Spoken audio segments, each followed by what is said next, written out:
but he only played 2 playoff games for bruised Clippers before shutting it down. So adding him to the Olympic roster seemed odd to begin with.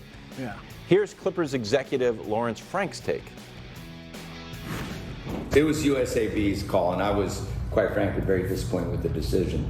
Kawhi wanted to play. We wanted him to play.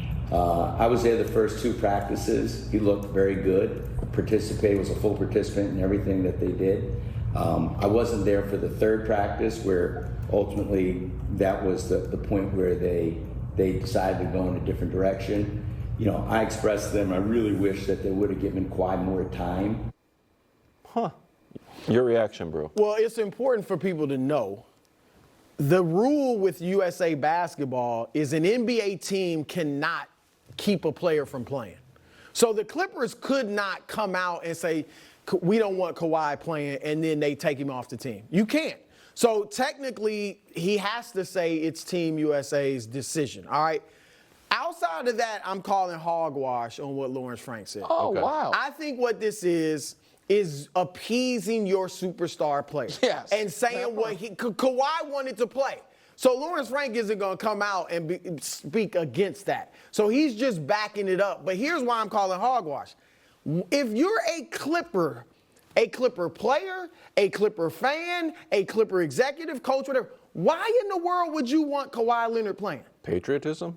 No, No, I don't know. He can't get through a regular season and play in the playoffs. He played 4 of 11 playoff games the last 2 years. Mm-hmm. So we think it's clearly wear and tear. There's like a limit to how many games he can really play in a calendar year. So I'm supposed to believe after he can't get through 60 games, 70 games in a regular season, and a first round of the playoffs, that he's supposed to play in the Olympics, the regular season, and then the playoffs? The Clippers Please. this year probably don't have to worry about the playoffs. They still got James Harden, Big Game James, and Kawhi. I'm just saying, if I'm Clippers, no, I don't want him playing. But I don't necessarily need to come out and say it because Kawhi wants to play. So that's what I feel like the follow-up question to Lawrence Frank would be like, who made the call? Like Grant Hill's kicking him off the team? Steve Kerr's like, who's making the call here? Just USA Basketball as a figurehead? Yeah. I agree with Brew. I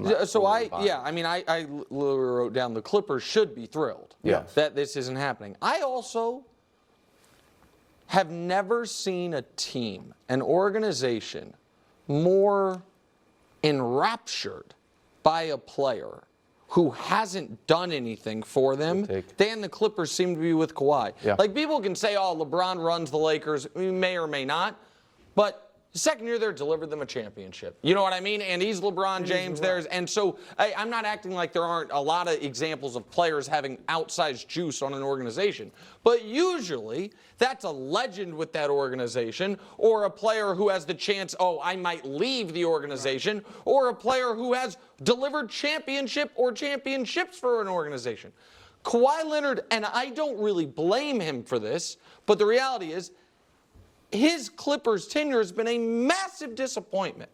Now, that's mostly because his body is broken down, and I don't hold that against him. But it is just amazing to me that the Clippers, the moment they got Harden, prioritized getting Kawhi signed, not Paul George. That the Clippers were seemingly fine with him playing in the Olympics, and now, if Brew's correct, to appease his ego, his hurt feelings, are saying, we think USA Basketball made the wrong call. And if Brew's not right, I think Brew is right. They're just saying Kawhi should have been allowed to play anyway. Right. I think from Jump Street, his inclusion was a mistake. I think that there was, I know we're about to talk about Jaylen Brown here in a moment as far as replacing Kawhi. I think there's a very strong argument to be made that Jaylen Brown should have had that spot to begin with. Yeah. That he's a more useful player at this point than Kawhi, given the lack of reliability. So they made a huge mistake in giving Kawhi that deal. 3 years, $152 million, whatever it is. They should have given that probably to Paul George. Or you could have been in position to basically start all over and rebuild. Because it was just, I can't believe, good for Kawhi, and his representation did a wonderful job. But why in the world, if you're the Clippers, would you give him that deal? Yeah, but this is a guy who you should have saved what turned into a fraudulent line when it came to Jimmy Garoppolo, but is true when it comes to Kawhi Leonard. His body betrayed him. You know what I mean? And so for Kawhi, look at him. Two guys can have their body betrayed. I mean, really. Jimmy G's hurt all the time. That was his biggest problem. Kawhi's replacement, Derek White, which means Jaylen Brown, still on the sidelines. He tweeted some curious emojis. Out here firing takes, bro. Good tweeter. Yeah. He wrote some curious emojis on the perceived snub and explained more yesterday. I called Derek right away, just to make sure there's no confusion, like my love for you, and all of that. You know what I mean? So like he knew that and he did, but you don't always got to make anything public. But me and D-Watt are good. You tweeted at Nike. What was that about? Do you think they had any role in you being left off? I do for sure. There'll be more stuff to come with that, but as of now, I'm not gonna comment on it. Pretty good. Yeah. You surprised Derek White was picked over Jaylen? There's a lot to react to there. I'm not surprised. I think it was a mistake. And look, we're still going to win the gold. But I'm just saying I think they should have had Jaylen instead of Derek White. I'm not surprised, though, because, and Grant Hill explained why. He said, look, Derek White's a role player with Boston. So he will be able to, it won't be any adjustment when he comes here and he's a role player, just shoot threes, just defend. Here's why I disagree with it. First of all, Kawhi Leonard wasn't a role player. Right. That's Kawhi wasn't going to do he wasn't going to do the dirty things that they want Derek White to do, okay? Secondly, Nick, Jaylen Brown was fully capable of doing those things. He may not quite be the defender Derek White is, but Jaylen is a very good defender and maybe could be better. I think he could be if he he's doesn't not have asked to to worry about score. scoring 25 points a night. He can be a great defender, and that's what guys do on a Team USA. You just take a role.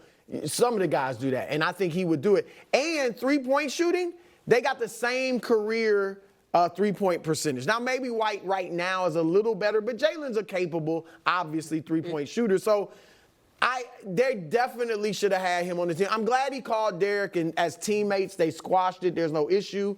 But Jaylen Brown got snubbed. There's no two ways about it. There is an argument to be made. I think you have made it.